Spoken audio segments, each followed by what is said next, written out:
Was that a 12:30 cue? Are you gonna, should we get started? Oh, great.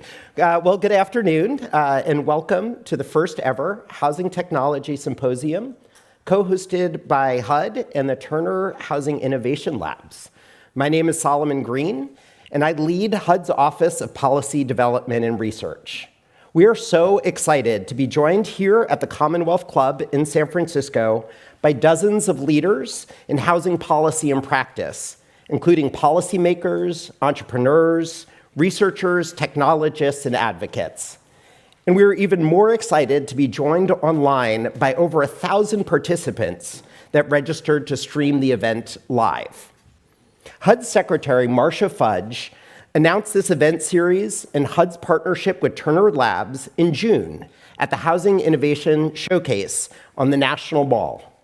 At the showcase, Secretary Fudge recognized that technological innovation is transforming all aspects of the housing market and the way people find, finance, and keep affordable housing, as well as the way housing is planned and built.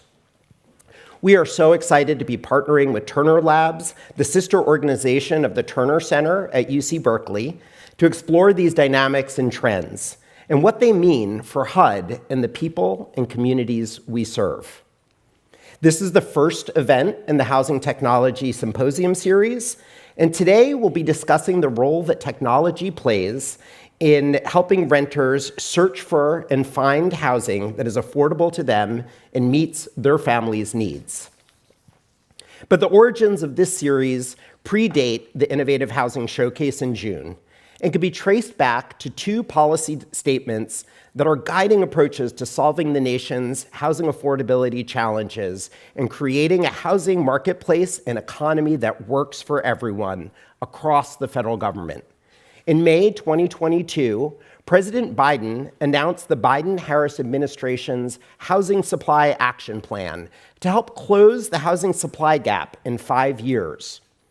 One of the key pillars of the Housing Supply Action Plan is to promote housing innovation and new technologies that can boost housing supply and bring down costs for consumers.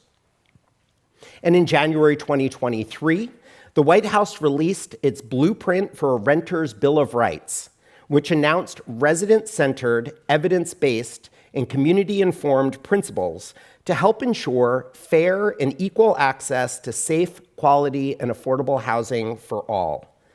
At the same time, the White House and Secretary Fudge also called on private actors in the housing market to support these principles and make their own commitments that improve the quality of life for renters. In March, Secretary Fudge penned an open letter to the housing industry to highlight best practices around transparency and rental fees.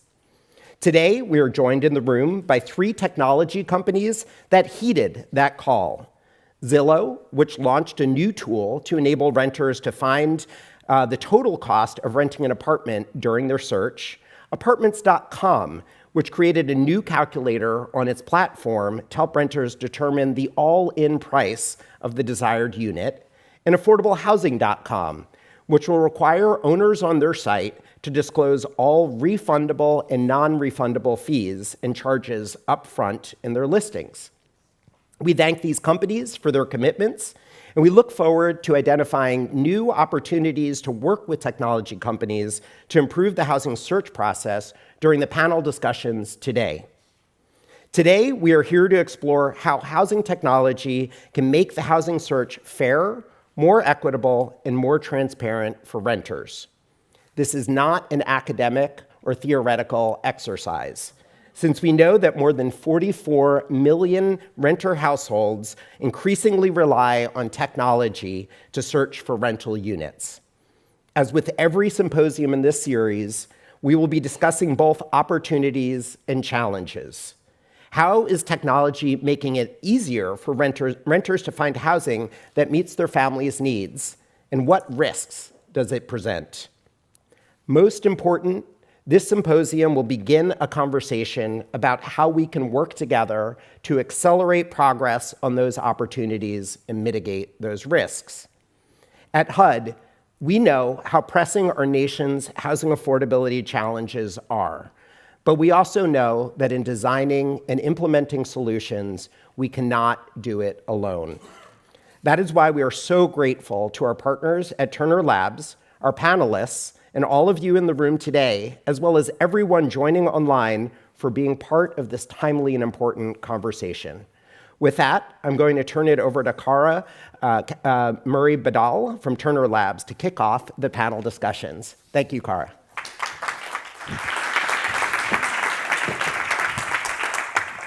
Thank you, Solomon. Welcome again, and thank you all so much for joining us. Again, my name is Cara Murray-Badal. I'm the director of the Terner Housing Lab. It's an accelerator that identifies and helps scale early-stage ventures working to make housing more affordable and fair. Each year, the Housing Lab evaluates hundreds of new housing ventures and selects a cohort of 5 of the most promising innovations in the housing affordability space with an eye to ideas that also advance racial equity and sustainability. And I'm going to be moderating the first panel. Before we get started, I want to thank David Levine and the Howard and Irene Levine Family Foundation for sponsoring Terner's work on this series. Terner would not be able to do so much of the work we do without the generous support and trusting support of the Levine Foundation. I have a couple housekeeping items, mostly for the people who are joining on the live stream. If you're tuned in online, you can ask questions live in the chat, which we encourage you to do, but please send us questions with grace because we will probably only have time for a couple. Many of you already asked questions in the registration form, and we rolled as many of those as possible into the panels today. You might hear something like a question you submitted asked by the moderators.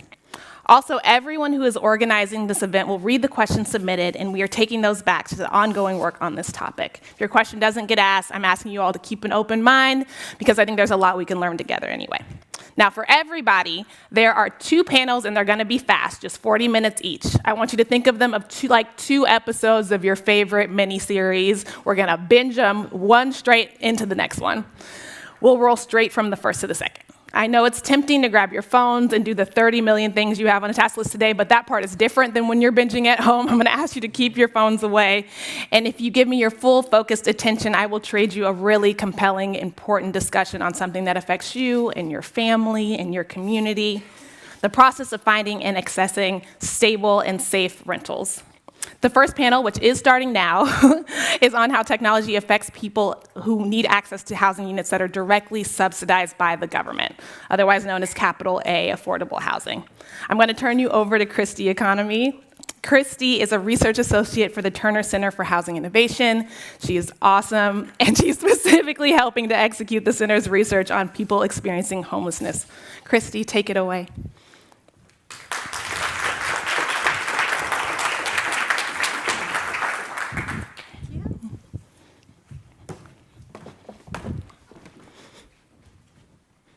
Alrighty, thank you, Cara. As Cara mentioned, my name is Christy Economy, and I'm a research associate with the Terner Center for Housing Innovation. So before we turn to the first panel, I'm going to spend just a few minutes setting some context around the search for subsidized housing. And we've spent the past few years learning from people experiencing homelessness, how they navigate the search for housing and other services, and the challenges that we'll talk about today have come up over and over again during the course of that work. So I want to start off by saying that accessing subsidized housing is hard. And that's the end of my presentation today. I'm just kidding. But that is the gist of it.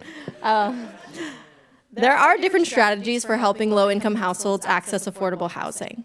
One strategy is providing vouchers for people to use on the private market to cover rent and utility expenses. The Housing Choice Voucher Program is HUD's largest rental subsidy program, but even that only covers about 25% of eligible households. And those folks often spend years on a waiting list. And then, once you get a voucher, it can be really difficult to use. Only 32% of households with a voucher successfully use it after 2 months, only 45% after 3 months, and less than 2/3 of households are able to use their vouchers after 6 months of searching. Another strategy is to provide subsidized units that low-income households are able to move directly into. However, these publicly subsidized units are also very difficult to access.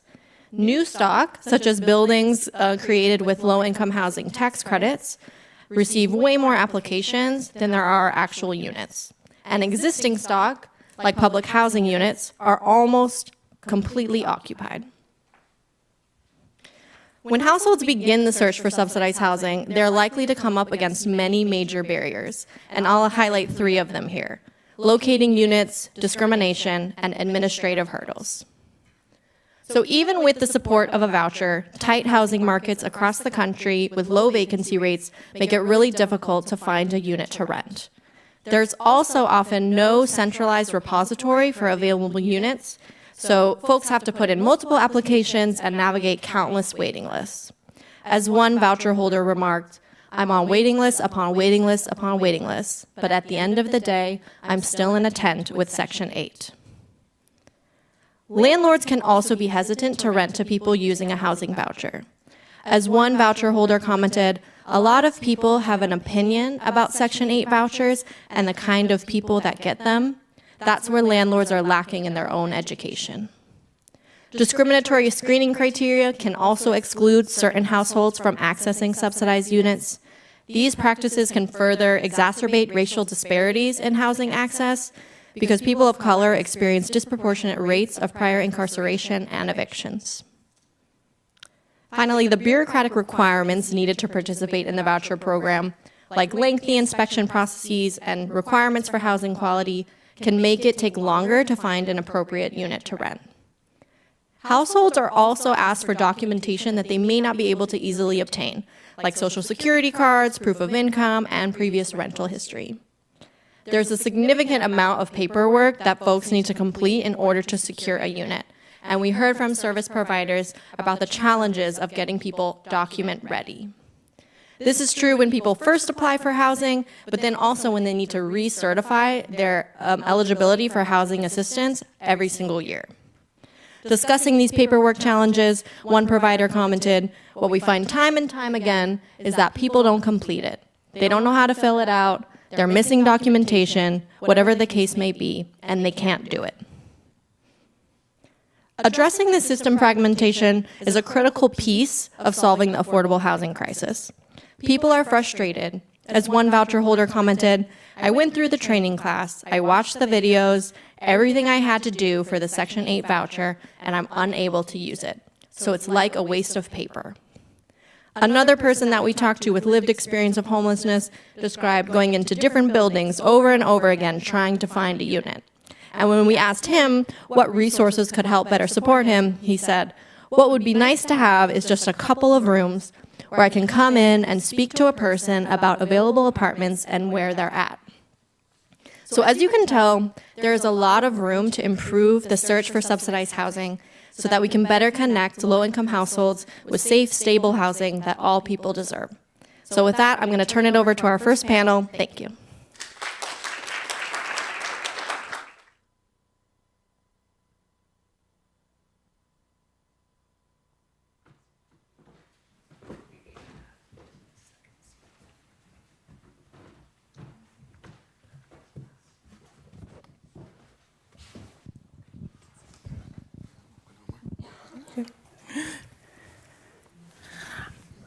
Thank you so much, Christy. I think you'll hear this over and over again today in different words, but today we're really going to be talking about the good, the bad, and the work we need to do regarding tech in the rental industry. I'm going to introduce the panelists. I would like to let them introduce themselves because they're some of the most amazing people I've ever had the pleasure to sit with, but I'm not going to let them because we'd be here for 1,000 years because their resumes are incredible. I'm also going to focus more on the work that they do than the things that they've done, so I really, really recommend everyone take a look at their profiles online to read a little bit more about them because, yeah, I'm stunned by the people I'm sitting next to. We'll start on the end and work our way in. Eric Shaw was appointed as the director of the Mayor's Office of Housing and Community Development, or MOCD, that's how we do it? Yeah, for the city and county of San Francisco in April 2020. Dahlia, a project of MOCD, provides a current listing of affordable housing available in San Francisco and provides a standardized application with real-time information about eligibility for a unit based on factors like age or income. Dahlia has provided a model for other cities and is being used in the Bay Area to create Doorway. Janie Roundtree is the executive director of the we'll do Casey next. Casey. Casey Crosby is the founder and COO of Pronto Housing, the first off-the-shelf affordable housing compliance software as a solution platform. In New York, once someone is chosen for an affordable housing unit, they have to complete up to 80 pages of complex and redundant paperwork. Pronto simplifies and shortens that process and makes it all available on a cell phone, while also making it easier for the organizations providing housing to stay compliant with government funding processes. Now, Janie Roundtree is the executive director of the California Policy Lab at UCLA. CPL generates research for government impact through partnerships with government agencies. They perform research across multiple issue areas to build a network of data to provide programs and policies that affect millions of California. Janie and her team built a predictive model to help people stay in their homes and also looked at the tools being used to evaluate vulnerable populations, specifically people experiencing homelessness in Los Angeles. Thank you all. All right. What we're going to do today is we're going to all try and look at our own organizations and our own work, and again, find that good, bad, and ugly. So I'm going to start off with a question, and we'll see who feels called to answer. Where is there potential to improve the housing search process and increase access to affordable housing? What role should technology have in those improvements? Eric, do you want to start us off? I can start us. Well, first of all, I mean, the bio of the work of our team, Dahlia, explains everything that we do. I think, San Francisco is one of the first movers on understanding the disconnect between housing access and the role of technology in making that happen. And so, Dahlia was started only in 2017. But since then, it processes 200,000 applications a year. And I know there's still a lot of folks that ask about how it can be improved, but I was actually on my phone, I apologize, checking with my staff. The way it used to work was people had to go to every property distinctly and apply on their own application. They had to find out in the newspaper. So the idea right now is there is a centralized location to understand access to opportunity for housing. What are the income requirements? What are the sizes? We're now adding, copying Zillow in the private sector, especially during COVID, walkthroughs of the property right now. But I think the idea right now is, for a long time, I think people thought if you're poor and there's affordable housing, you should be lucky to get whatever you get, right? And I think that what we've had as a customer service model is not just connecting to those resources, but also understanding that you have choice about how you want to live and where you want to live. Mm-hmm. And then I think the most important thing now, too, is we've made some priorities around displaced tenant preferences or people who live and work within San Francisco. And I think all of us could say they weren't administered in a fair way. We defer a lot to leasing agencies with monitoring, but now we really can track the data, tweak the policies, tweak our messaging, do language access in a way so I just think that for the first time the government feels a lot more certain that they're doing something better. And I think that for even all the criticism or the concerns that come from the community, I think there's a recognition that we should have more listings. The question isn't, I don't feel like I have a fair process. The question is, I wish there was more of this, right? And I think that's a huge shift, and that's a shift that I know that all the other housing directors I work with strive to have. Mm-hmm. So did I answer the question? Of course you answered the question, but I do want to follow up with you about, you mentioned something before about just the way that different groups interact with technology, and I was wondering if you could touch on that a little bit. Yeah, and so just really quickly, there's two lines in a housing access report done by the Department of Planning, our Office of Planning, a couple of years ago. And actually, by race, white people are more likely to find a house through a website. Black people through family, Latinos through social clubs or churches. I forgot what the things were. But the reality right now is the technology is making it easier for government to track, but it takes a lot of infrastructure to make the social interface and the technology interface meld. Mm-hmm. And so I think that the idea of the app and getting the phone, there is the work needed if that's not how different groups navigate housing access and housing opportunity. So a lot of our work on the back end, as much as we invest in Dahlia, I think it says in our call, we probably invest 10 times more in housing access services and housing support services to make sure Dahlia is utilized correctly. I think that's maybe a great place for you to pick it up, Casey, because you work with lots of populations across different groups, trying to make Pronto work for them. So would you answer a little bit on that? Yeah, we see some of the same things across different population bases. For us, I mean, we're a software tool. We don't think that the software is, a full replacement today, right? Because different groups do access things differently. But it does provide a good entryway for a lot of people who are left out of processes otherwise, right? There's a lot of people with disabilities who can't physically go to a location, might not have those same social support groups that can now access it online and are used to accessing things online. We also find that different modes of communication can help alleviate some of those technology barriers. So, for example, we do hear from a lot of people that, my tenants never respond by email. Well, that's because none of your tenants work at a desk job where they're behind a computer all day long. So they don't respond by email, but they do respond really, really fast by text. So actually, majority of the communication on our platform is via text. And another way to reduce certain barriers is timing, right? So many of these processes right now have to be done during a 9 to 5 time frame, and a lot of these renters, they're working just like we all are during the day, and they don't have the ability to take off without losing wages, finding childcare, some other things. Most of our users, we find 80+% access it between 6 p.m. and 1 a.m. And actually, we have a lot of really interesting stats on timing, but it does tend to be pretty late in the evening. Those people, we call application fatigue, when people drop out or maybe hear about it and don't keep going. Different modes of communication and, other technology can solve some of those and help bridge that application fatigue gap. Great. I'm going to kind of follow up on the question on something similar, but specifically, what way is this technology harmful or supportive to different communities? Specifically, we got a lot of questions about chronically unhoused folks with disabilities, seniors, former foster care youth. Janie, do you want to jump in on that one? Is the question specific to housing navigation, technology and housing navigation? The question is not written as such, but I would love for you to jump in on that. Well, I'll take a slightly different lens. My organization works on homelessness policy and less on access to affordable housing. And so just to give an example, I would describe most young people exiting the foster care system in Los Angeles, where we do our work, as at risk of being housing unstable.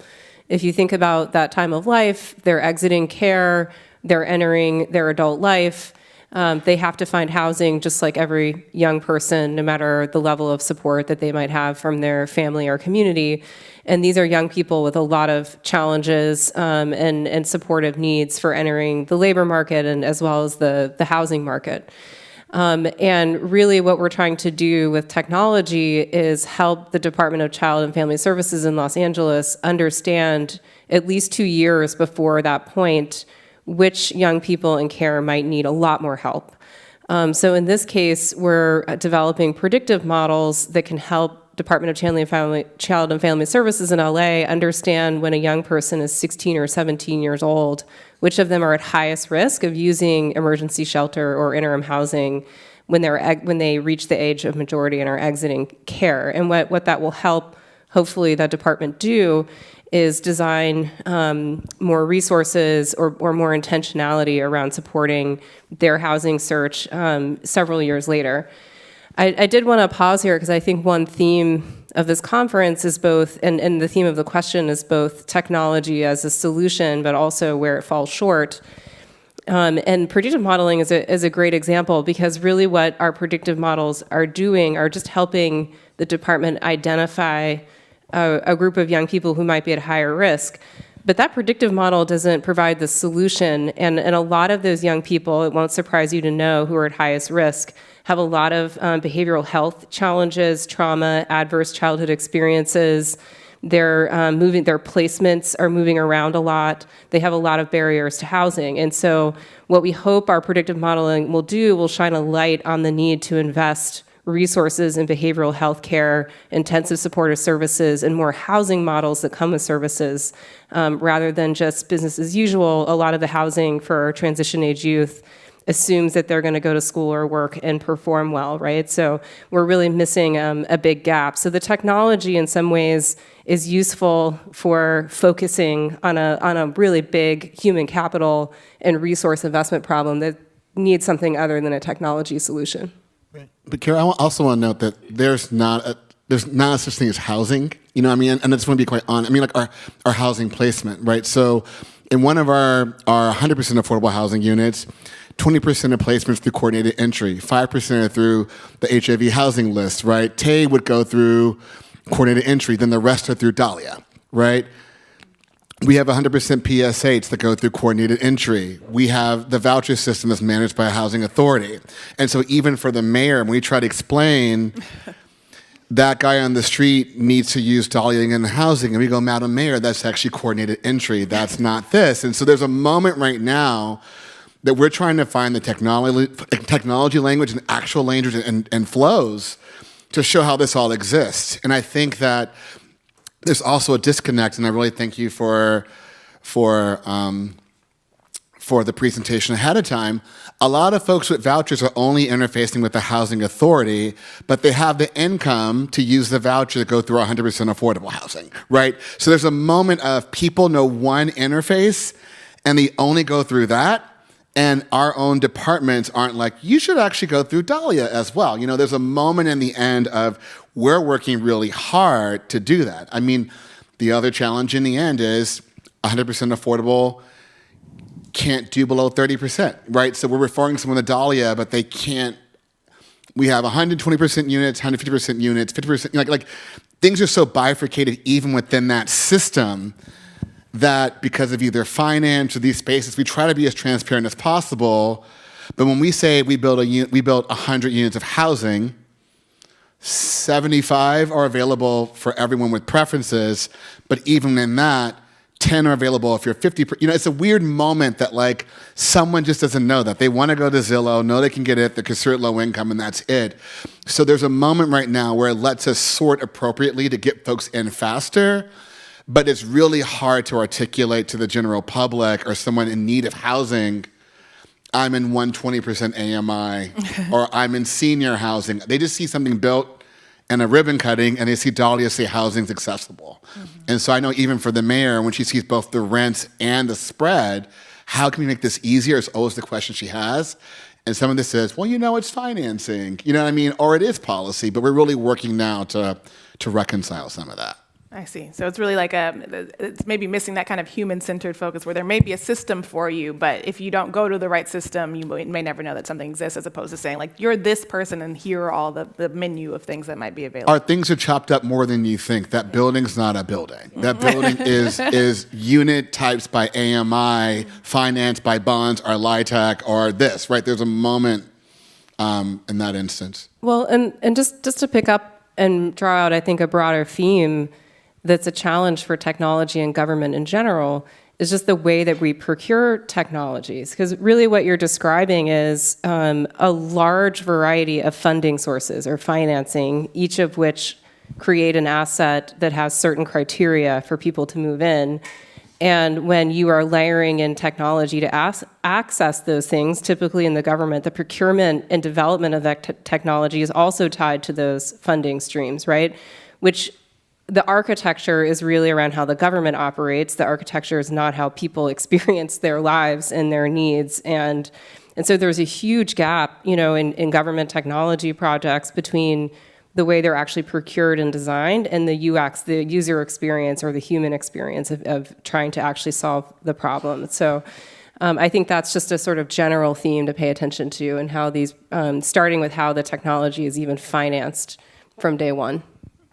Yeah, that's beautiful. And actually, Eric, if I may quote something you said to me earlier about like that we talk about what's possible and we talk about what's probable, but we don't talk about what's preferable. And so creating an experience that's really based on the user and also what people actually, the kind of housing that people actually want, which is often a gap as well. Casey, I'm wondering if you could pick up a little bit about, I mean, you as the person who is, or you're the one, they come to you at the moment when they've already been selected in the lottery, but I'm wondering what you see about how technology is changing, how people are searching for and securing affordable housing. Yeah, I mean, the process is super confusing. I think I'm relatively new to the industry. We started Pronto about 3 years ago, and I am continually shocked at how many programs are on these buildings and the requirements and there are some buildings where, applicants and renters have to fill out 3 different applications throughout a year and 3 different recertifications, which is just too much. It's wild. But I think, technology, I think you're right, what you're saying about the lens. Since we are a private company, we're not a government organization, we actually look at it from what we call our end users, or our renters and our compliance users at the property owner. So success for us means success for them. They have to be happy in order for people to keep buying our software. So we do keep their preferences in mind as we're building everything, including how we communicate. We're continually adding more communication tools and videos and all sorts of ways to interact because people consume, data and information in different ways to help try to demystify the process in as short of a time as possible. We work with some housing agencies that will provide a nice video actually on exactly what Eric's describing. The video is 18 minutes long. It's great. It is really thorough, but they're not spending 18 minutes to maybe apply to a unit on a Dahlia or some site.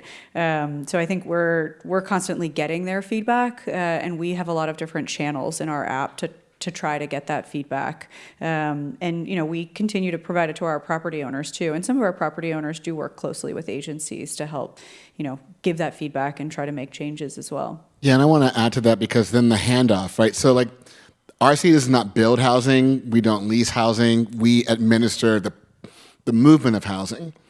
And I think even with our nonprofit providers and for-profit providers, no, they've been cleared already. Yeah, and actually, we have inclusionary units as well. But then we rely on the leasing agents to move through that. And there is a definite disconnect on communication around what materials are needed. So we give guidance. You don't need to have your birth certificate. We got clearance per law, so-and-so and such and such.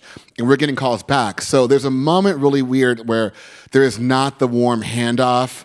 We give you a list, literally. We're giving you a list of 10,000 people that want your apartment. You're telling me that you have vacancies, and then you're also telling me that you're picking one by one, and then telling me the system's messed up. And so there's this weird moment right now, I think,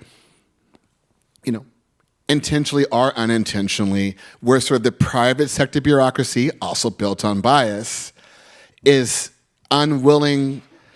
They still hold on to the narrative that government's been the problem when we're creating solutions. If it is income certifying automatically, if it is giving you the rank preference list, if it is tying PSH, for PSH, there's a case manager associated with every person from TAY that goes into a private unit. The market and the leasing agents aren't convinced, one. And then also, two, it is really hard to be a leasing agent. And we're seeing 3-month turnover on all of them right now. So we've institutionalized the relationship, we've institutionalized the system, we've gotten everyone ready. We're thinking the private sector is going to do the handoff, and then we have to reset over and over again on even what Dahlia is. And so there's a moment there too where the administration on the private sector side is inserting bias, is inserting bureaucracy that technology, us as practitioners, are trying to minimize. Yeah, Casey, I'd love for you to pick that back up. And I think you have a great vantage point of what the private sector and the public sector and kind of where the work is on each of those sides. So if you could talk to that a little bit, that'd be amazing. Yeah, the problem that Eric's describing is exactly the problem that we're solving. So we help basically set up and design all of what's needed for that qualification, so that way the landlord doesn't have to figure it all out, right? So, each agency usually wants the same things. Everyone can follow the same script, if you would. The turnover is really high, and when you find people who know how to do this and have done it for a while, because it's not always well written. Actually, San Francisco does a great job of writing things down and documenting, but not all agencies do. So you kind of have to just learn on the job, and then people move on and change, and no one knows what to do next. But also these complicated structures, which are very beneficial, and all these new programs that get put on buildings add another layer of complexity. And I think that can be really challenging for property owners to navigate. But just to give some additional context, I mean, even in New York City, where they have something similar to Dahlia, a little bit similar, where it's a centralized place to apply, once that lottery is finished, it can still take about a year for somebody to move into a building, and sometimes even longer, right? The average is about a year. So that's a long time where people have been given, and in many cases 40, 50, 60,000 people. So clearly somebody qualifies in that list of 60,000. It just takes a while to kind of go through them. There are tools like ours that can help streamline it and make it faster, but there's some hesitancy to adopt sometimes because people are worried, hey, do you really know the requirements? Is your organization going to get upset when I submit this? Is it really going to truly match? So what we look to do is, in many agencies, we're starting to work with them closely, partner with them, and really get their buy-in before we even launch in different markets, and say, hey, we'll run this through with them. They're good with this, to help landlords feel comfortable and the teams to feel comfortable. They're not going to get in trouble with this. And I'll just go real quick. The term lottery is a hard term. You know what I mean? Because if we know, once again, 200,000 people are applying for 500 units and your number gets called, you sort of stop looking and you wait for a year. But you're also 1,000 on that list. You're not 2 on that list. And so we found this moment sometimes that people are like, I won the lottery. Should I look for another house? We're like, yeah, if you income qualify, sort of try that. Or should there be a lottery for coordinated entry and for TAY? If you have a lottery, then who should get extra points in the lottery? And so we've really been trying to understand how to watch our language, because I won't say hoard's not the right way to say it, but it is affordable housing in these high need areas is a prize. It's a prize. And so, am I making an economic decision, a conscious decision to hold out and hold out? But at the same time, that means you're number 45 on the list, 46 is ready to go, 45 is like, And so we start to see these backlogs by the psychology of, if I lose this number 45, I will never get this number again. Mm-hmm. And so we're trying to also figure out the language and the process and the flows to be like, you're already income certified, you got a Section 8 voucher, can you not give up your number, but can you understand there's an alternative path? We really are trying to say now, walk through any open door. The mayor says that all the time, literally and figuratively, around housing access and opportunity. Yeah, and I think there's a little bit of judgment around this, tendency for people to just hold on to their space. But I held 6 spots for the Beyonce concert just in case. And so it's a very common human thing to, when you feel like there's scarcity, to try to hold on as much as you can. Okay, Janie, I'd love to get you in here a little bit to kind of, as we've talked about the search and affordable rental housing process, but once residents are actually housed, what role can technology play in keeping people in their housing, specifically identifying those at risk of losing their housing? Sure. So we do a lot of research on homelessness prevention specifically, and I want to emphasize that because there are a huge growth since the pandemic. There has been a huge growth in rental assistance programs, and the primary policy goal of a rental assistance program is to avoid eviction, and that is incredibly important as an upstream measure to protect against homelessness prevention. But what we know about people experiencing homelessness in California is that only about 1/3 of them entered homelessness from a leaseholder situation, which means that 2/3 of those individuals were coming directly either from an institutional setting or because they were doubled up. Sometimes we call it couch surfing, but they have some kind of informal non-leaseholder arrangement. And so if your entire homelessness prevention strategy is eviction prevention, you're not going to have as big an impact on inflows to the street and to shelters as you would like as a policymaker. So that presents a huge policy challenge. How do you know of 2 million people in Los Angeles, for example, on public assistance, what 1 or 2% of them are going to experience homelessness? Because even though it's a massive humanitarian crisis, it's statistically very rare for someone to actually exit into homelessness. And this is where technology comes in as a potential solution, where we're using machine learning algorithms or predictive modeling to try to figure out who is actually at highest risk. And we do that by linking individual level, confidential or de-identified data from 8 different agencies in LA. So it's everything from the criminal justice system to safety net programs like TANF or general relief or food stamps, to homeless services, histories, public health data on substance use disorder, all of our emergency department and public mental health data. We link it all together, and we designed a predictive model to try to identify current clients of the health system who are at highest risk of actually becoming homeless, meaning high risk of using shelter or street outreach services in the near future. We've been feeding those risk lists back to the county for a couple of years now, actually, and they're running a prevention program. And what's interesting, and this I'll go back to my prior theme, this technology innovation, for lack of a better word, created an opportunity to fund prevention because there was a much higher level of confidence that these are people that if you help them, you're really avoiding homelessness. And you can kind of alleviate your concern as a public administrator that you're going to give out a lot of money and have no impact on your homelessness problem. That's the way the government has to think. So we've solved that problem, but now this unit has to go out and find these really vulnerable people who are on these risk lists. So they've had to create a unit of people whose expertise is going out and finding people and connecting them to services, establishing a trusting relationship, having the credibility and the immediate response to get them enrolled in the program. So they've served, hundreds of people now.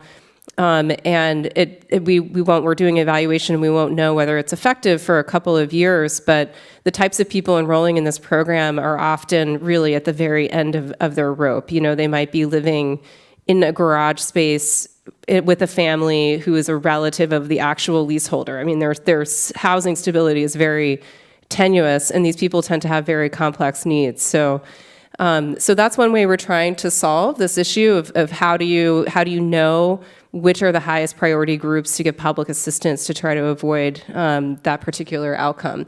And it's not to say eviction prevention isn't also critically important. It's just that we need more strategies to reach this high-risk group as well. Amazing. I know we're at time, but we are. Just look. I think don't be turned on by the shiny app. The process flow model, decision flow model that makes the app actually is a thing that can inform policy and inform practice. And I think now to look under the hood of push this button here, here, here, as a policymaker and as an administrator, I'm going, wow, I never thought that was the flow, right? But I think that for all of us, if we think about implementation of technology, it really is how many decisions have to be made by an individual, by bureaucracy. How does that algorithm move you from one policy to another?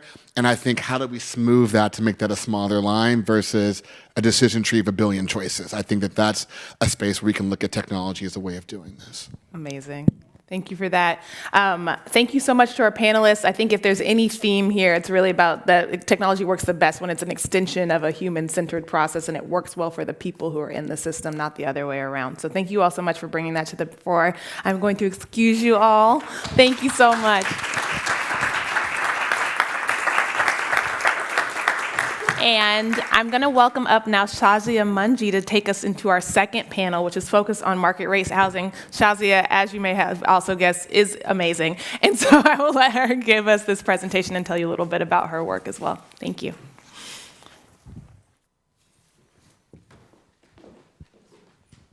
Hi, everyone. As Kara said, my name is Shazia Munji. I'm a research associate with the Terner Center for Housing Innovation. And I'm going to spend just a few minutes setting the context for our second panel, which is about the role that technology plays in the search for rental housing on the private market. In particular, I'm going to focus on research that Terner and many, many others have done to better understand how landlords decide who to rent to and the challenges that these different methods can pose for low-income renters and renters of color. So property management practices vary based on the owner type. They also vary by property size and characteristics of the housing market. Smaller rental properties are often owned by individuals. We often think of these as the mom and pop landlords who may be renting out a small number of units that they inherited or purchased as part of their retirement, but who have other forms of income and employment. Research shows that they are more likely to rent units below market and are less likely to use technology, even as simple as a spreadsheet, in managing their properties. On the other side of the spectrum, you have institutional owners, for example, real estate corporations, for whom renting is a business. They are professionals, they have large portfolios, and their goal is to make a profit. These owners use property management software and technologies to run their rental business. This variation in owner type and technology has implications for tenant screening and selection. Generally, landlords screen applicants in order to find who they believe will pay rent reliably and who won't cause damage to their units. Landlords screen in many different ways, for example, by asking for proof of employment and income, interviews with applicants, running a credit or a background check, or using third-party screening tools. Research shows that smaller scale landlords are more likely to use informal and subjective methods to select tenants. While they often still do some kind of screening with credit checks or employer references, individual owners are more likely to favor what they learn about an applicant from personal interviews and home visits, and to go with their gut when deciding who to rent to. Larger scale corporate owners rely more on technology, in particular third-party screening tools that bring together data on an applicant's income, credit, evictions, and criminal records. These tools then generate a report or a score that describes how, quote unquote, risky the applicant would be to rent to. So what does this mean for renters looking for housing on the private market? While these methods vary, research shows that bias and discrimination can show up in different ways across the both more subjective methods and the more data and technology-driven ones. Studies of landlord practices show that more subjective assessments, like when a landlord puts more weight on their personal interactions with an applicant, can result in discrimination based on race, class, and gender. For example, landlords often make assumptions about prospective tenants based on their appearance, the way they dress, the way they talk, and the composition of their family, including the behavior and appearance of young children. Many of these assumptions and judgments reflect race and class-based stereotypes. On the other hand, there is also research that shows how landlords who make decisions in this way may be more willing to overlook something in an applicant's history, like a prior eviction or low credit, if they have a good feeling or have a good interaction with the renter. In contrast, third-party screening tools can reduce individual bias in tenant selection because the data makes the decision. If an applicant meets a set of measurable criteria, they are considered qualified, and many large-scale owners or property management companies will accept the first qualified applicant that they meet. However, these data-driven screening methods can result in disparate impacts for renters of color. Because Black and Hispanic residents disproportionately interact with eviction and criminal justice systems, the underlying data is skewed in ways that reinforces racial disparities in housing access. The data used by these tools often contain errors or outdated information, sometimes sealed or expunged records, and they're often misinterpreted. For example, one study found that on average, 22% of state eviction cases are ambiguous or false records. Evictions are also filed for many different reasons, and not all reflect wrongdoing by the tenant, and not all result in actual evictions. One study of evictions in Washington, D.C. found that in 2018, only 5.5% of filings resulted in a formal eviction. Tenants also go to eviction court as a way to assert their own rights. So withholding rent is one strategy that renters use to address building code violations in substandard housing, which disproportionately affect Black renters. This practice typically leads to eviction court, where the violation can be addressed. However, this then works against them in future housing searches because screening reports don't typically distinguish between these types of interactions. Furthermore, prior rental history data, which could help show that an applicant has reliably paid rent in the past, is rarely included. And most landlords are passing the cost of running these reports onto applicants in the form of application fees, which can add up to make the housing search process more expensive and more challenging. Our panelists are going to dive into some of these issues and more. And with that, I'm going to turn the mic over to Jason Pugh. Thank you.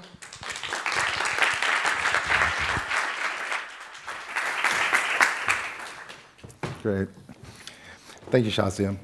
So I'm Jason Pugh, HUD Regional Administrator for Region 9. And as Shazia just mentioned, this panel will center on how technology helps and can sometimes hurt in the search for rental housing, and what can be done specifically to support lower-income households. So to help us explore this topic, we have three panelists thinking about this issue from three very different perspectives. So I'd like to invite them to come up to the stage now. We have Ms. Catherine Bracey, Ms. Sharon Wilson-Janot, and Mr. Skelchim Kelmendi. Hopefully I got that right. Good to see you all.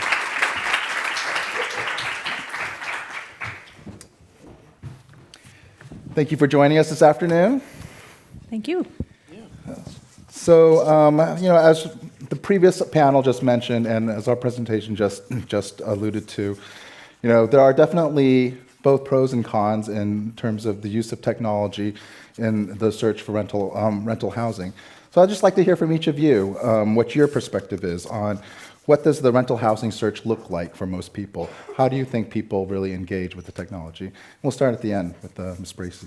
Yeah, so my organization, Tech Equity, runs a project called the Tech Bias and Housing Initiative. And as one of the projects that one of the sort of sectors of the prop tech industry that we look at is the tenant screening industry. So I'm not as familiar with search, but know a lot about the tenant screening side of the house. And I will say that in that case, the renters are not interacting with the system at all, which is one part of the problem, which is the sort of disempowerment that the tenant screening process takes on when technology is driving the decision making. I think, the presentation we just saw made a really good point about and I want to be clear that, the subjective bias that creeps into some of these decisions is a problem. But when there's an opportunity for the tenant to make their own case to the landlord and have a face-to-face interaction that isn't intermediated by technology, and when they have some sense of what the landlord is basing their decision on,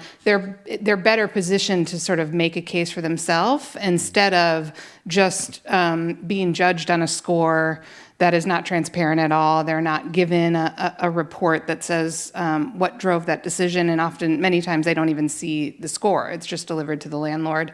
And also, by the way, the landlord doesn't know what's behind that score, putting them at risk for violating fair housing laws without knowing it. So I think this sort of depersonalization of the process may seem in many ways to make the process fairer. But I think it actually introduces a lot of opportunities to introduce bias in a way that is more insidious and hard to account for.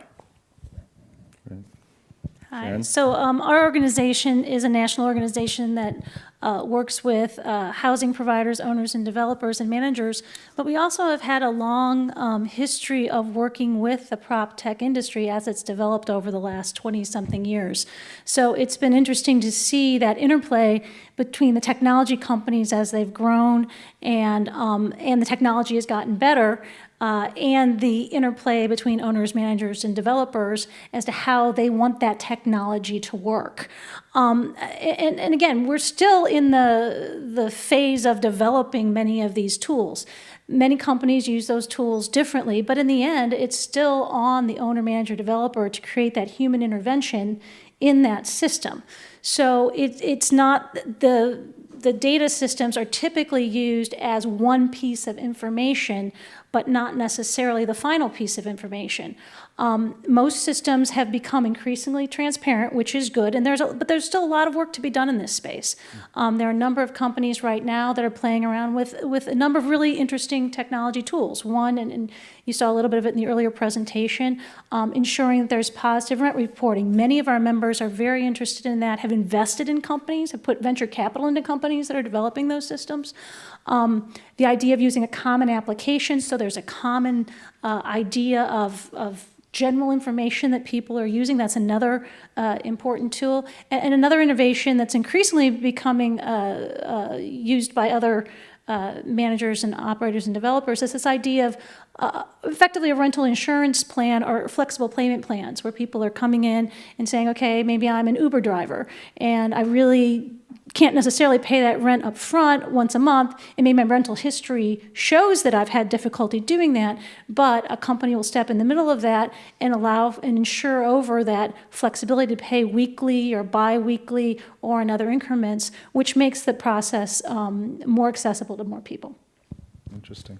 And what I would say to answer your question on what is the search process like, it's really difficult. First of all, moving in general is a very stressful time. And if you add the fact that a lot of the folks who are maybe experiencing homelessness or extremely low income, they're dealing with additional challenges and trauma to navigate this, and it's already hard.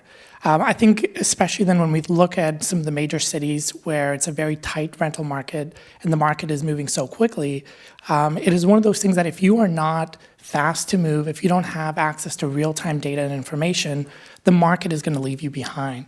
And that is one of the challenges that we see is oftentimes with the scarcity in units available, if individuals aren't ready and able to move very quickly, they miss their chance at accessing a market-based unit. And so, again, this is, I think, where it's a bit of catch-22 because we need technology. You have to have it in order to compete in this market. Like, it's happening. But then at the same time, we have to be really cautious about what inputs are going into those algorithms to ensure that we are now not introducing bias at scale. So again, I think this is a really good conversation to have, but you can't avoid the fact that technology must be a part of the solution in order for folks to be competitive in these markets. Interesting. And technology has the opportunity for both good and bad.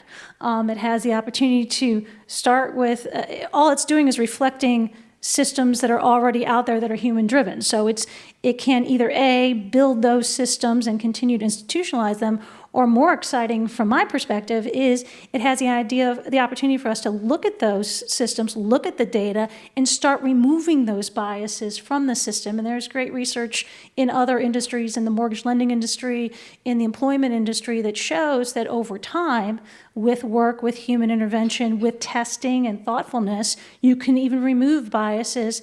And as the earlier presentation pointed out, really take some of that human bias out of the system and make it better. Yeah, go ahead. Yeah, I think it's pretty clear,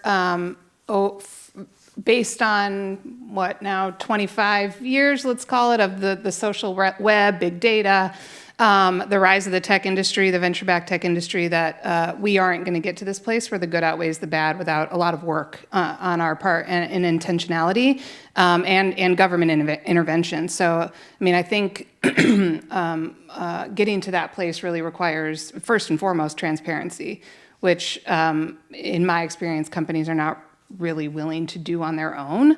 You mentioned the mortgage industry. That is, you're right that in that arena, the fact that there is sort of industry-wide data and reporting requirements around racial bias and discrimination give us an insight into what's happening in the market. They make it harder for lenders to discriminate. They hold lenders who are discriminating accountable.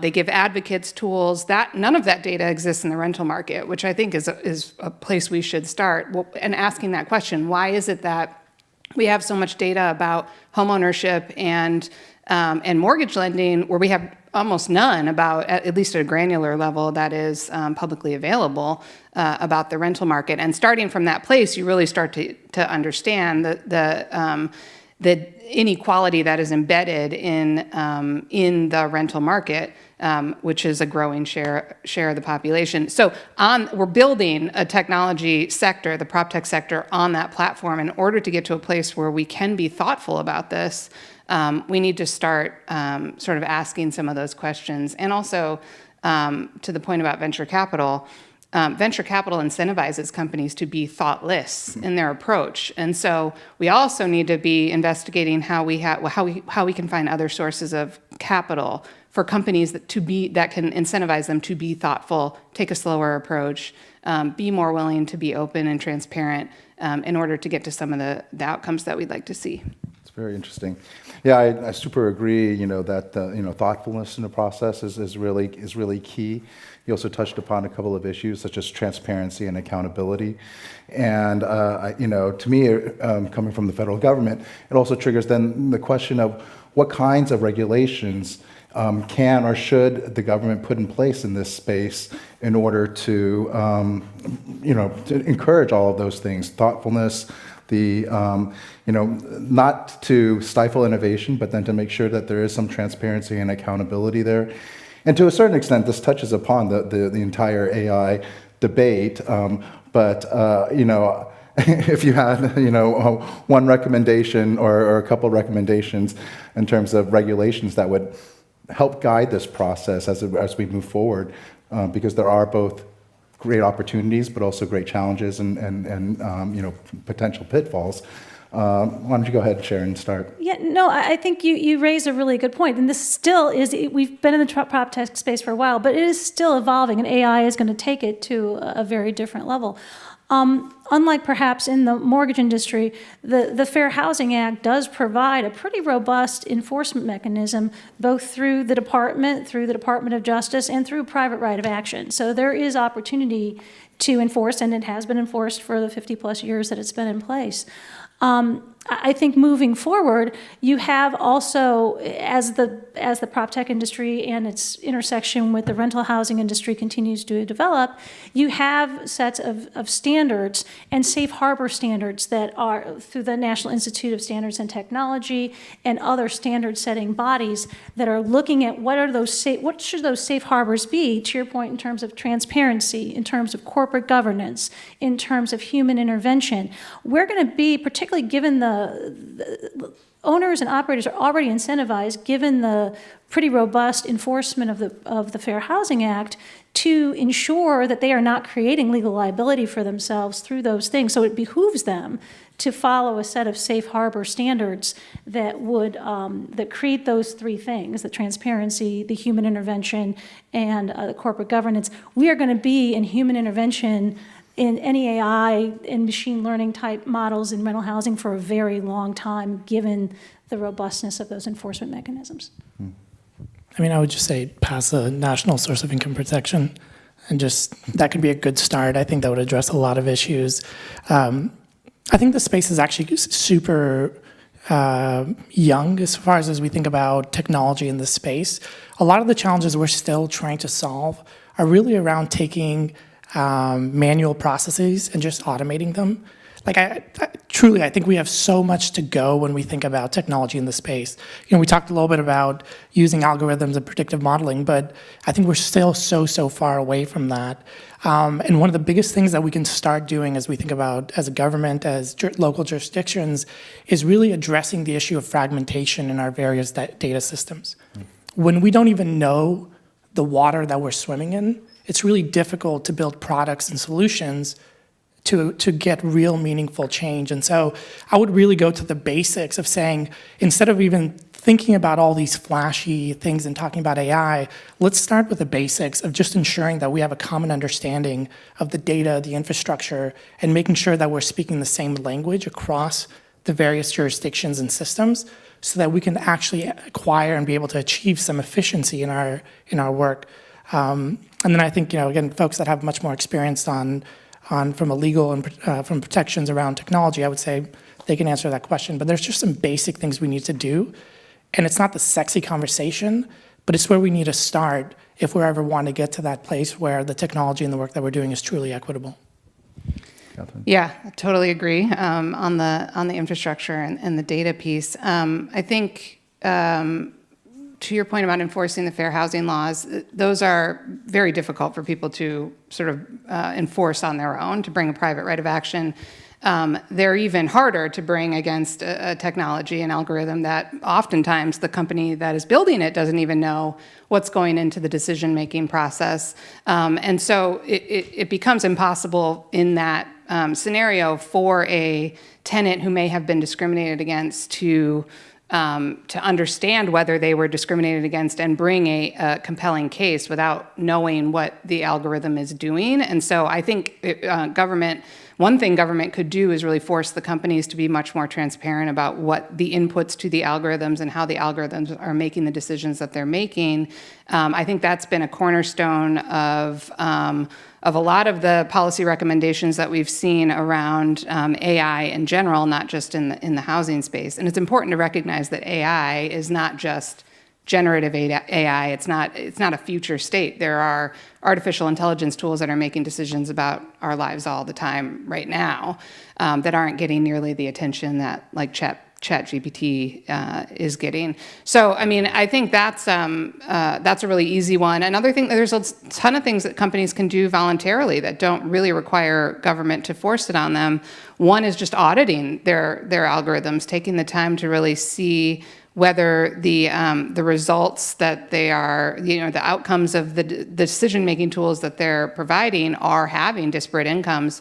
Many of them are not doing that. And a whole suite of things that don't have anything to do with the technology that they could do to improve their outcomes. And I'm happy to talk about some of the good examples. I think that's one of the questions here is like what's really working in the space. If I could add one more enforcement mechanism that's coming very quickly, which are state privacy laws. Here in California, you have one, and Colorado has one that's already, those two have already been implemented by regulation. States have now passed state privacy laws for which housing search will be covered in most of those cases that cover about 40% of the U.S. population.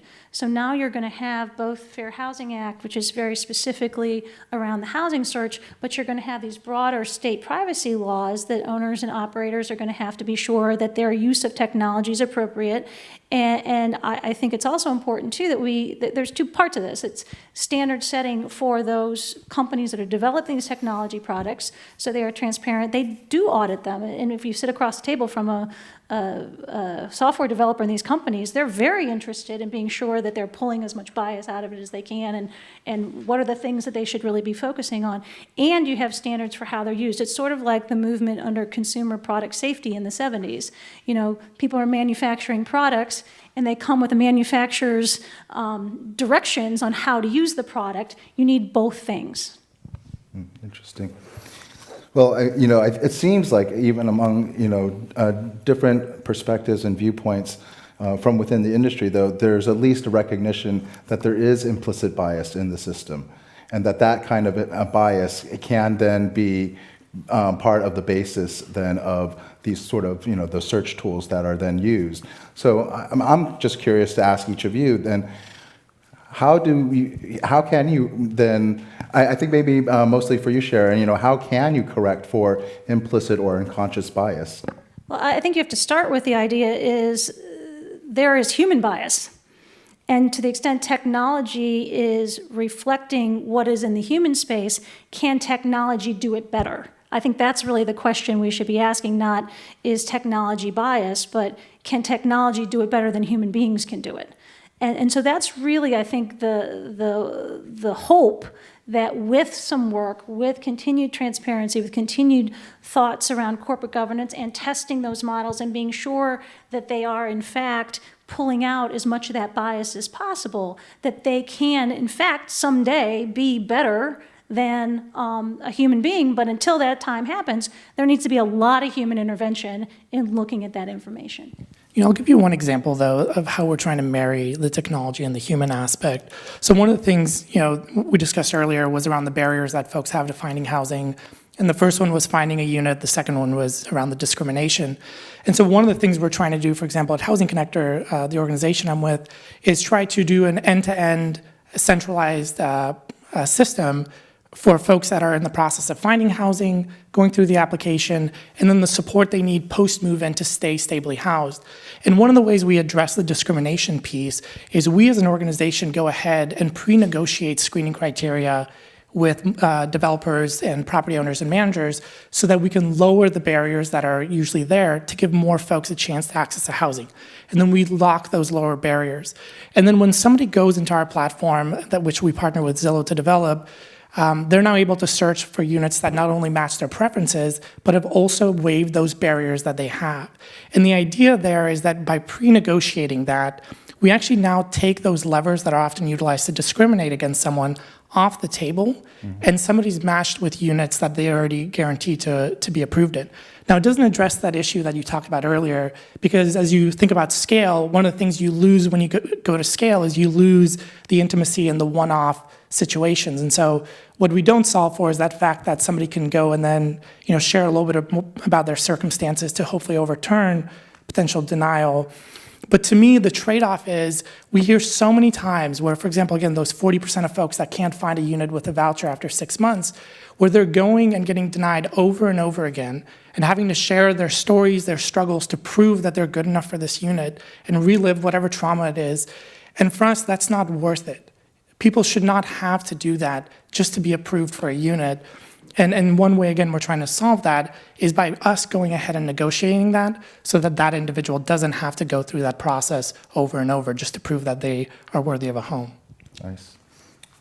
Yeah, I mean, I think that what we're all kind of, I think, agreeing on is that there is a really fine balance of technology and human intervention, and the right dose of technology into this process, and the right insertion point where it can be the most effective. I think there really are important use cases for technology in the rental experience. I am less confident that the housing system is ready for full-scale adoption of the kinds of technologies that are available, because the sort of social infrastructure is not strong enough yet. I mean, I think to your point about taking away the human, you can't do that. You can't have the human interventions at scale. Well, I mean, there are ways in which the companies that are providing the technology can encourage the person who's using it to have a human intervention, right? There are ways to build that into the use of the technology, and some companies are doing that. There are ways for the companies that are building the application process to provide the person who's applying with their application so that they can take it to multiple different providers instead of making them apply over and over again on one platform. So it's really, there's a lot of human work here, and a lot of just awareness raising. Like I'm sure there are engineers who are doing audits and being really thoughtful. I have worked with thousands of technologists over my career. I have met, not enough of them that I think have the depth of understanding of how discrimination and bias show up in the housing market in particular, to be savvy enough to understand how that looks without some external accountability. So I don't think it's enough to just leave it up to internal auditing. There has to be a broader role for society, for government, for all of us to sort of build the context so that these tools can be fair and can do a better job than humans have and are doing. I like to hope we're not running away from it. We're not running toward it with scissors, but we are walking toward it in a way that's deliberative. But to your point, these companies are going to have to get good at pulling out the discrimination because the liability is so great between them and the owner, developer, manager that they're selling the product to. So, they're going to have to get good at it as they're moving through developing these products, because otherwise they're going to be in trouble too. Well, maybe HUD or some other enforcement agency could turn the screw a little bit so that they feel the heat. If only there was some kind of federal regulator or administrative agency that dealt with housing. No, I'm just joking. That's actually, though, this discussion is fascinating, and it's a great segue to the next part, which I think, you're alluding to various aspects, but I'm wondering if, each of you as practitioners yourselves in your relative fields have best practices or something that you want to, like one thing that you would highlight as a best practice that could be more widely adopted in this area to get us to the end results that we seem to all want to get there. I think the pathway or the means that you each might advocate are different. But what's one sort of like thing that any company might be able to do that's a best practice in this space to help prevent bias and discrimination and search, and particularly rental search, in the private market? Sure. I mean, I think, again, a simple one is transparency. Transparency not only makes for better decision-making, but also faster decision-making. And we, again, have to think about the market that we're working in and how quickly it moves and how quickly a unit that's vacant will be filled if you don't take action on it. And so I think that's one area where we can be transparent about screening criteria, the process, the fees that are involved. I think that's a big one. And then I think the other aspect is the a reusable application or a reusable screening report that the renter, the applicant actually has access to. They can pay once for, and then be able to take that to multiple applications, as opposed to paying, $42 every single time they apply. I think that's a simple solution. I know Zillow is currently rolling that out, and I think it's one that's cost effective for renters, but also I think it just makes common sense. What's your recommendation for how long that kind of a report should be sort of valid for? Yeah, I think, I can't recall exactly. I know some of them are between 30 to 60 days. I think that time frame between 60 to 90 days to me makes sense. I think it gives the individual enough time without potentially things changing within their earnings and things of that nature. But I think it gives enough confidence to the property as well that might increase adoption from their side. But again, that's just a guess for my part, but I would say 60 to 90 days makes sense. Again, some of those technologies to do more of a common application show promise, but it's going to take a minute to get there. You have state law components, you have different investor and money components, because housing costs money. So I think that's going to take a minute to get there, but certainly there's a lot of openness in the industry to considering those opportunities and helping to develop those. If I had to pick something, if I had to wave my magic wand here, and this is a little off topic, remove barriers to building more housing in more neighborhoods and having a government policy that will invest the dollars we need in this nation to put roofs over people's heads. I mean, that is the answer to the question. We can keep pushing through, and we can make these systems better. And already a lot of the technology is helping make these search provisions better. But I think, as the prior panel showed, it is complicated. And until we have enough choices for the people that deserve to be housed, we're only going to make so much progress. So you would support then, I think, YIMBY movements and sort of maybe not just reform of regulations that would make building housing easier, but then you actually have to go into communities and change hearts and minds as well. It's that, and it's the resources, and that's a political decision that our country has not made. And it is, if we ever want to solve this problem, we're going to have to change our tune on that. Yeah, I 100% agree with that, and think the scarcer housing is, the more rife the more opportunity there will be for technology to cause discrimination in the housing market, and that's not just in tenant screening or search. It's in financing. It's in a whole bunch of other areas. So solving the supply crisis is a critical component to this. I think one thing companies could do today that doesn't have anything to do with technology, actually, and would get to this problem, I think, of not enough people inside the companies understanding this enough to do audits or whatever effectively, is just a greater sort of exposure and education around housing in general. You'd be surprised how many people work at housing tech companies who don't know what redlining is. So, I mean, this is just like basic stuff to raise that awareness and to develop a sort of EQ and exposure, depth of understanding of housing and how the housing system works and has developed, actually goes a really long way. And this is something that we've heard from our partners at the National Fair Housing Alliance. If the people who are building this technology had a deeper understanding, we could preempt a lot of the problems we end up seeing down the road. Definitely. Thank you for that. And actually, for the work that you do at Tech Equity, and helping to uplift that. let's see here. We have actually a question from online, and if you're willing to take it. It asks if the panelists could talk more about the use of rent-setting algorithms and possible solutions. Let's start with Sharon.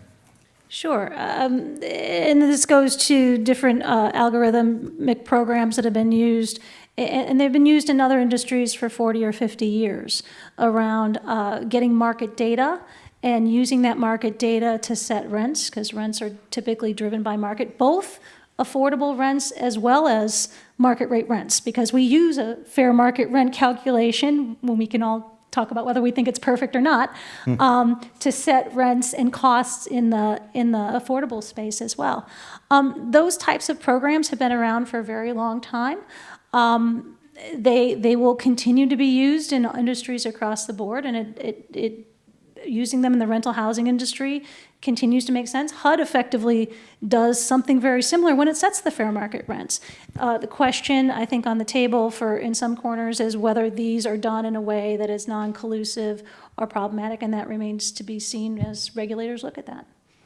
I mean, I think this is a good example of where the information asymmetry creates problems that might not exist otherwise, where, people who have the resources to access and make use of the data about the rental market are able to do so, where individual renters, tenants, advocates, policymakers don't have granular data about the rental market and can't do the kind of analysis about the market that might be helpful. Now, it may not, it may not be a problem that there are companies that are using this data to set rents, and it may have happened may have been happening in other sectors for decades, but I think that these are the kinds of inequities in the system that, in a different context wouldn't be as bad. And I think when you have an even playing field around the data, it is less suspicious to the outside why, it seems like people behind closed doors who have a lot of power and money in the industry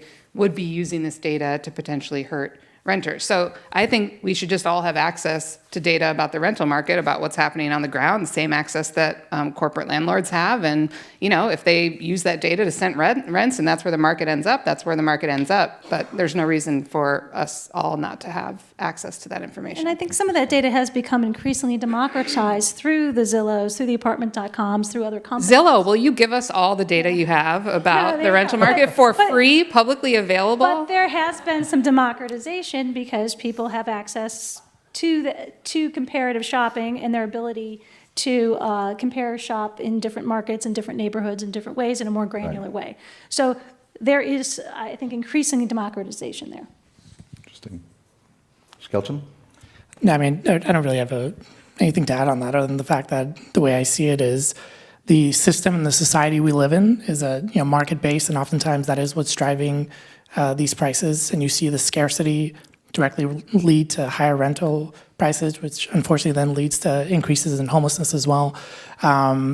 So I think for me, again, I think we can spend time absolutely talking about that and talking about the transparency in the data.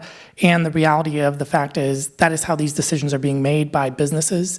And I think at times what we need to understand is understand the business factors for the developers, the property owners and managers, and then be able to speak their language and come to the table with solutions that also take into account their business needs so that they can be a part of the solution. And so again, I think maybe I take a different approach to this. The solution that we try to provide is a market-based solution. And unfortunately, sometimes you have to deal with the fact that the lack of transparency in the data or the market forces that are setting these prices are something that you have to work with. But I think that's probably the difference between, for example, where I sit, which is around trying to figure out immediate solutions for folks today, as opposed to the need also for folks who are looking at policy change and advocating for broader solutions where they may be focused on changing the systems. And I think we need both. But from my perspective is, with that question, I take it at face value and say, okay, this is where we are.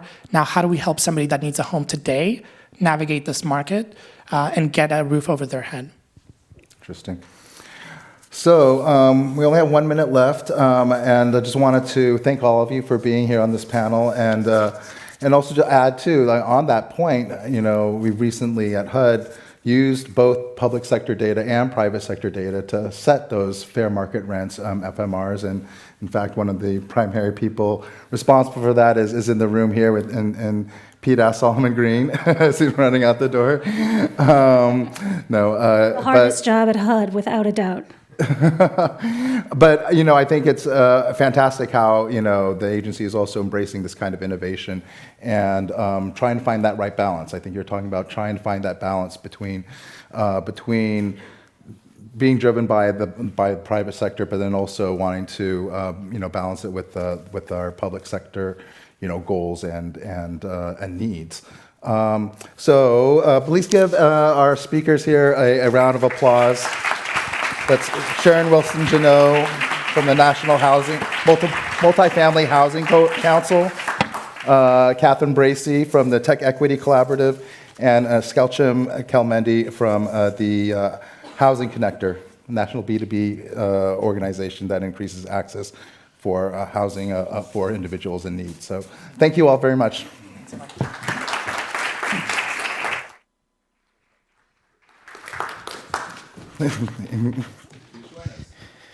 Thank you. Do you have some closing remarks? Only if you'd like to read them. No, I was...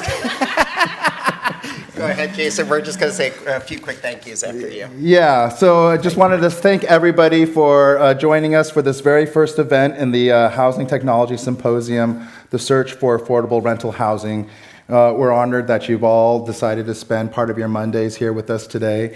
And if you didn't get your questions answered, there are 3 more events in this series: Technology and Equitable Homeownership, Constructing Housing in the Modern Economy and Next, and in the winter, Planning for a New Housing Supply. So there's a link in the description for this event to sign up for the Turner Labs mailing list if you'd like to be kept up to date and sign up. And that concludes today's events. I think Pete Solomon Green and Cara would like to say a few words in closing.